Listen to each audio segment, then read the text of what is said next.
Bonjour les premières S, donc dans cette vidéo je vais vous présenter le devenir des mutations. Vous avez vu qu'une mutation précédemment c'était une erreur qui avait échappé au processus de réparation de l'ADN. Alors nous allons distinguer maintenant deux types de mutations en fonction du type de cellules affectées. Les mutations somatiques et les mutations germinales. Une mutation est qualifiée de somatique lorsqu'elle affecte une cellule somatique, c'est-à-dire n'importe quelle cellule de votre corps, sauf les cellules germinales. Il peut s'agir d'une cellule nerveuse, d'une cellule pancréatique, hépatique, ou pourquoi pas encore musculaire. A contrario, vous avez ce qu'on appelle les mutations germinales. Ces mutations germinales concernent des cellules germinales, c'est-à-dire des cellules reproductrices. Si vous préférez, il s'agit des cellules, des gamètes, fabriquées au niveau des gonades, c'est-à-dire des glandes sexuelles, les testicules pour l'homme et les ovaires pour la femme. Les conséquences du devenir de ces mutations ne seront pas les mêmes.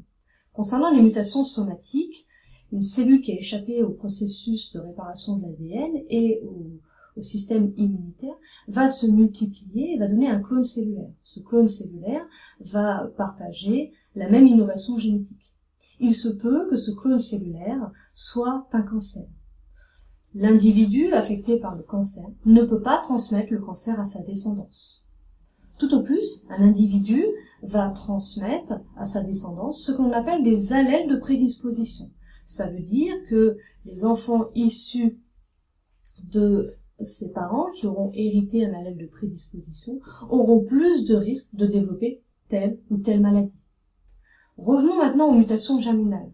Concernant une mutation germinale, celle-ci, qui affecte donc un spermatozoïde ou un ovocyte, peut être transmise à la descendance si ce gamète est utilisé lors de la fécondation. Vous savez qu'après fécondation, on obtient une cellule œuf et que cette cellule œuf va subir de nombreuses mitoses et réplications successives à l'origine d'un individu formé de milliards de cellules. Toutes ces cellules possèdent le même génome, c'est-à-dire la même innovation génétique.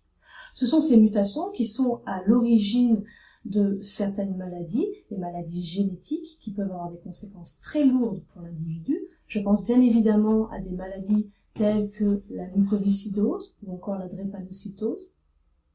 Mais ce sont également ces mutations qui sont à l'origine de la diversité des individus et qui font que la grande majorité des individus sont adaptés à l'environnement.